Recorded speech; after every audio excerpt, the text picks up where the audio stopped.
Aloha and welcome to our video on water in the atmosphere. In this video, we'll identify the gas that is most important for understanding atmospheric processes. We'll describe what happens during a change of state, and then we'll describe the factors that affect saturation of water and the relative humidity of air.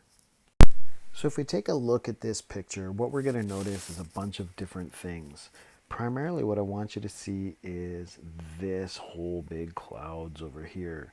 This is all going to be primarily made up of water vapor, and now it's going to be droplets that have condensated, and there's probably some hail, so there's some solids up in there as well. But the big key to understanding our weather is going to be water. It also helps us understand how our atmosphere works. So water is the primary and the most important thing that's up there when you want to talk about daily changes or climate changes. We're talking about that water that's in the atmosphere. Okay, in this slide, what we're going to talk about are phase changes, and we're going to talk about states of matter. There's three big states of matter that we worry about, and those are going to be solids and liquids, and finally our gases. Okay, so our solids, liquids, and gas, those are going to be our primary phases, our primary states of matter. There are a few others out there, but we're not going to worry about those so much in this class. But I want you to see that we can have these phase changes, and that's when we change from one state to another. So if we look at the solid to liquid, if we go from a solid to a liquid, we call that melting. And then if we go from a liquid to a solid, we'll call that freezing. So in our example, we're using water because that's our primary one that we talked about as being important in the atmosphere. And at 0 degrees, it's going to go through this phase change. So instead of changing temperature at this point in time, it's going to go through a phase change, and that's going to require energy. So I can absorb heat into the water. So if I'm heating up ice, it's going to absorb that heat energy and melt and convert into a liquid. If I am going from a liquid to a solid, what we'll notice is that we're going to release that 334 joules, and that's how we'll go from a liquid to a solid. Once we have a liquid, we can continue to heat it, and if we take it up to 100 degrees centigrade, it will start to boil, and we will see gases coming rapidly.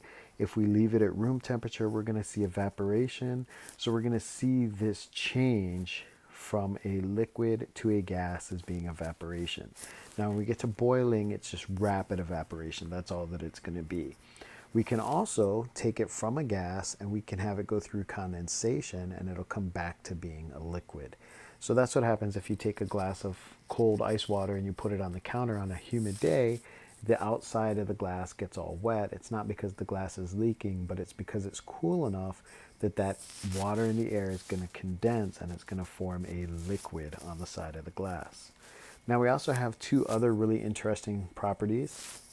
These are going to be important when we're talking about precipitation, but we can have what we call sublimation.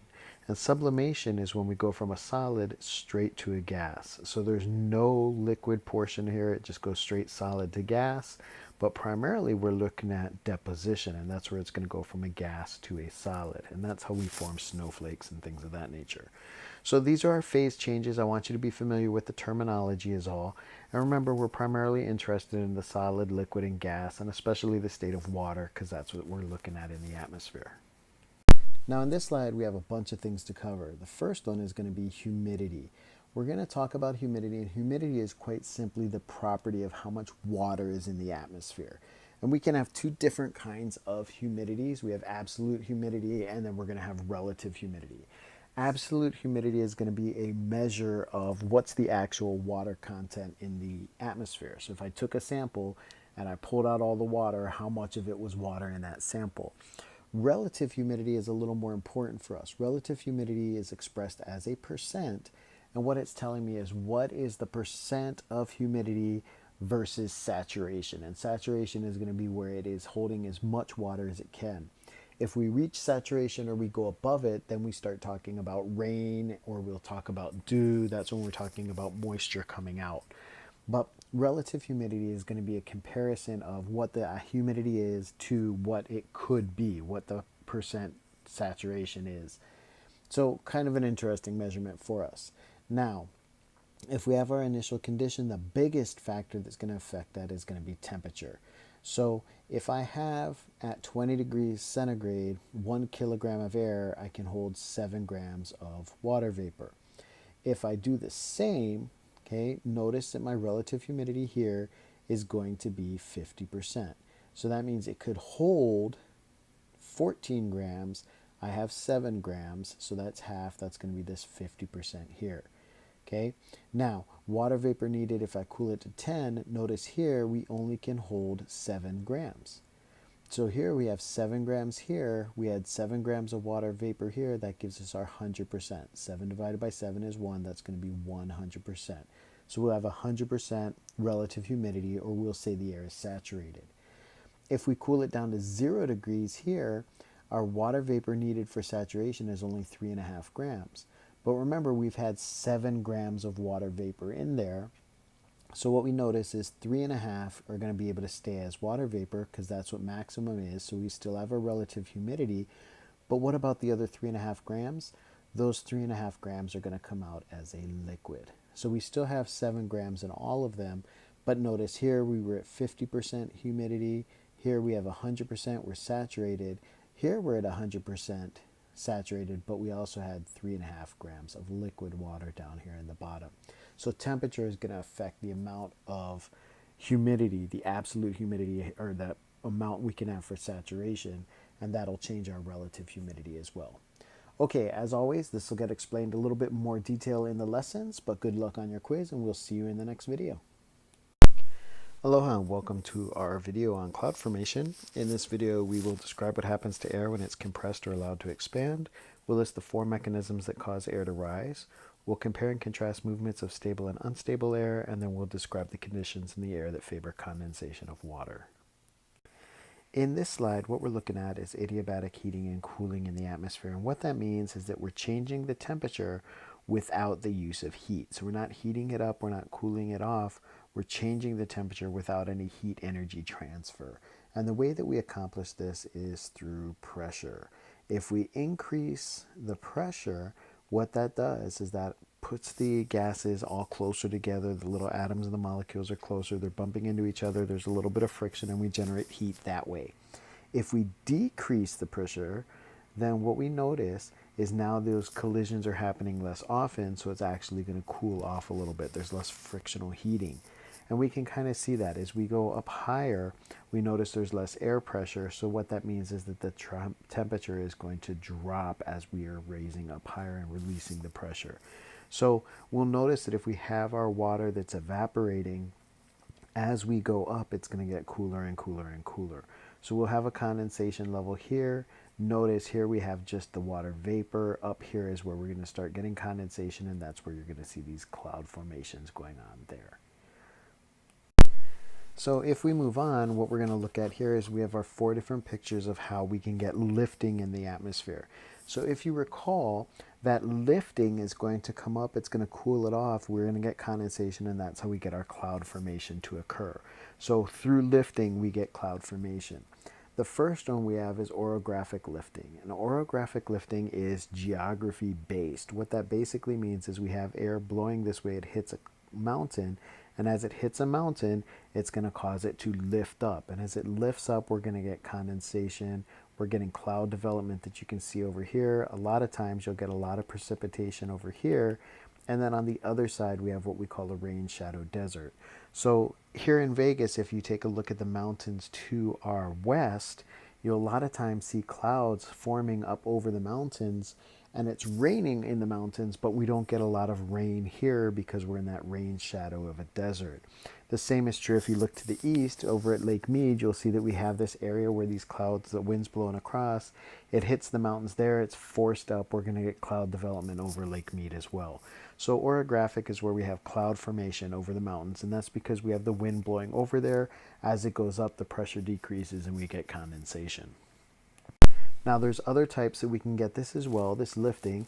One is convergence. If we have winds blowing in 2 opposite directions, when they collide, they can't go down into the earth. So instead what we're going to see is lifting occurring this way. So if we have winds being funneled into an area, or if we have winds from 2 different directions blowing into each other, that's where we'll see this convergence and you'll see the cloud formation. We have frontal wedging occurring here, and notice we have cold air here and warm air. So our cold air here and our warm air is here.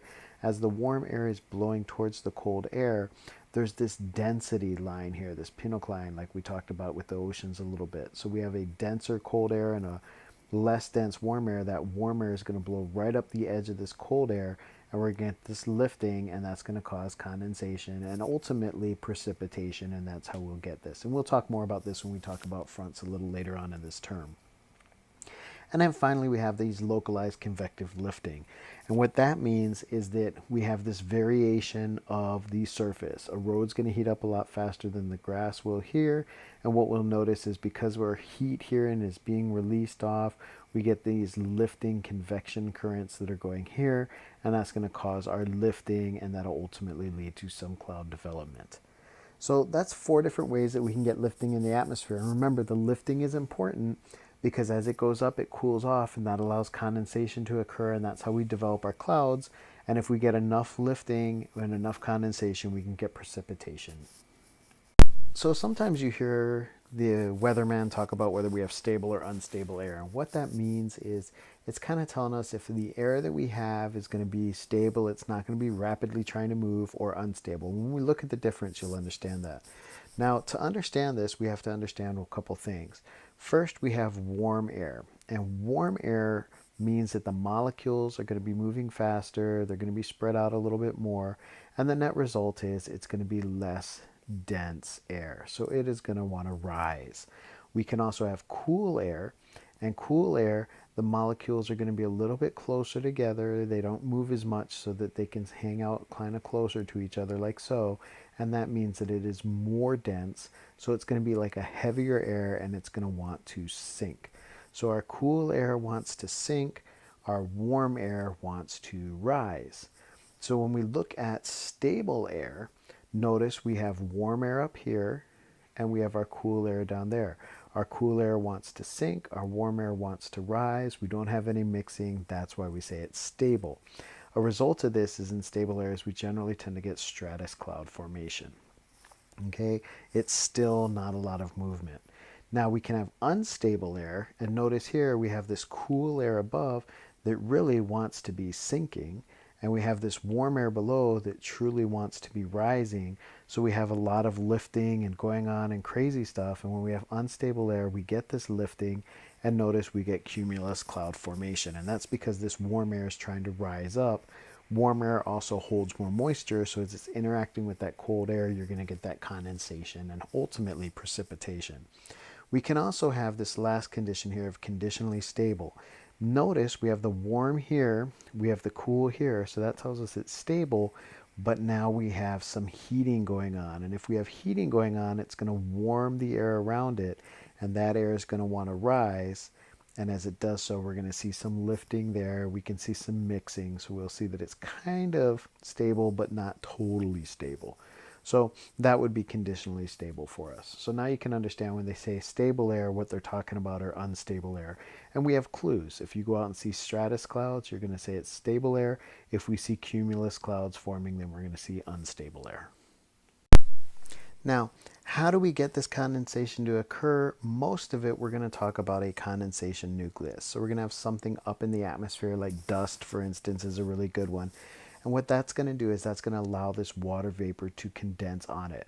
Remember that if I take my nice cold glass of water and set it on the counter, the glass of water is where the condensation is occurring. There has to be some kind of a surface for it to happen to. It doesn't just randomly occur.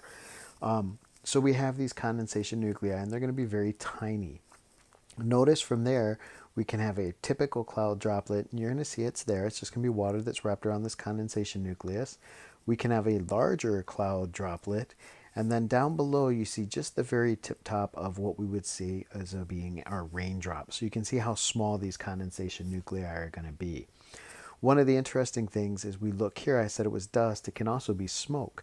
So as we have smoke from our airplane engines going on, it's being ejected out of the back of the engine, that smoke can work as a condensation nuclei, and that's how we develop our contrails here, which you can see behind the jet. Okay, so that's it for our video. As always, this was just a quick overview. Good luck with your lesson and your quizzes, and we'll see you in the next video.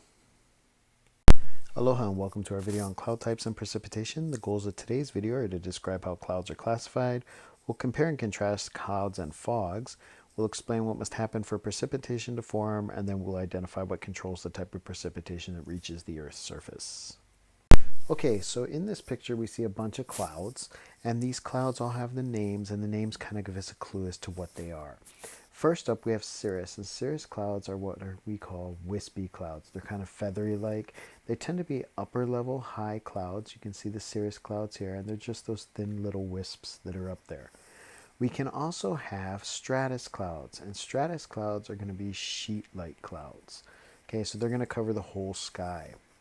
What we'll notice is we can have cirrostratus, which are high, notice the cirrus here, but just kind of more layered out. They're going to be banded here.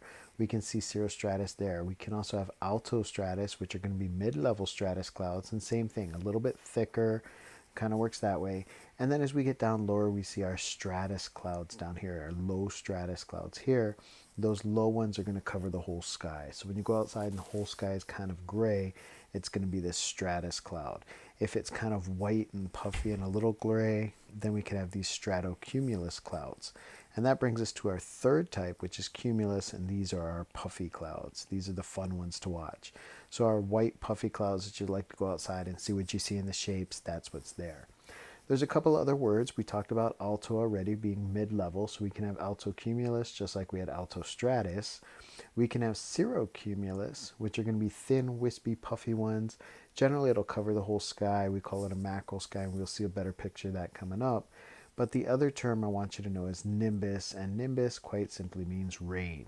So if I have nimbostratus clouds, that means that I have stratus clouds that are now raining and we see precipitation. If we have cumulonimbus clouds, then we have this cumulus clouds, and here we have vertical development forming an anvil head. This is our thunderstorm, and you can see this rain happening underneath it there as well. So we can mix these together. You can have cirrocumulus like we talked about. You can have stratocumulus, okay, down here. So by mixing them, we kind of give an idea of what it is. That's how we can define what the cloud looks like. So in this picture, we're going to see a little more realistic of what we're talking about with the clouds. Remember, we have our cirrus clouds, and you can see here how they're wispy and kind of feathery. You can have a cirrostratus, which is a high layer of clouds there, and that's going to give us that halo around the sun, or sometimes it's a halo around the moon. And then our cirrocumulus, you can kind of see it here. It's like a mackerel sky, and it's because it looks like a bunch of scales up there. As we come down to our middle level clouds, we can have our altostratus here where the sun's kind of visible, but it's just a little bit there. Notice it's not a halo, it's just kind of a bright spot. And we can have our altocumulus here. And then as we get to our low clouds, that's where we'll have our stratus clouds, which is just like a layer, or a nimbostratus, meaning we have this rain going on. It's a steady all day kind of rain. We can have stratocumulus, where we kind of see a little puffiness, our cumulus clouds, where we have a lot of puffiness, and then we can have our big cumulonimbus thunderstorms, where we have a lot of this uplifting. We get a lot of cloud development that way, and we get our showers, our thunderstorms this way. So just another idea of how to look at the clouds. So we have this cloud formation, and we get this condensation to make the little droplets. We can see our cloud droplets here in the picture. But how do we get precipitation? And if it's cold air, and that's what I want you to know, that this is for cold air, we go through what they call the Bergeron process. And what that means is we can have some supercooled water, and we'll form these ice crystals. These ice crystals, as they're kept aloft, will grow into a snow crystal through the process of deposition. So if you recall, we talked about how this water vapor, this gas, okay, can go to a solid directly. So it's going to go to that snow, okay, and that process is what we call deposition. And deposition happens when it's a cold environment, and that's how we get snow formation in a cold air environment through this Bergeron process. Okay, so what if the air is warm? If we have warm air, then we don't follow the Bergeron process. Instead, we go through this collision and coalescence process. And what that means is that we're going to have these little cloud droplets, and these cloud droplets are going to randomly move around, and they're going to bump into each other and eventually form a large cloud droplet. That large cloud droplet's a little bit heavier, so gravity's going to pull it down. And as it's pulled down, it's going to grow. It's going to bump into other cloud droplets, and we get a typical raindrop.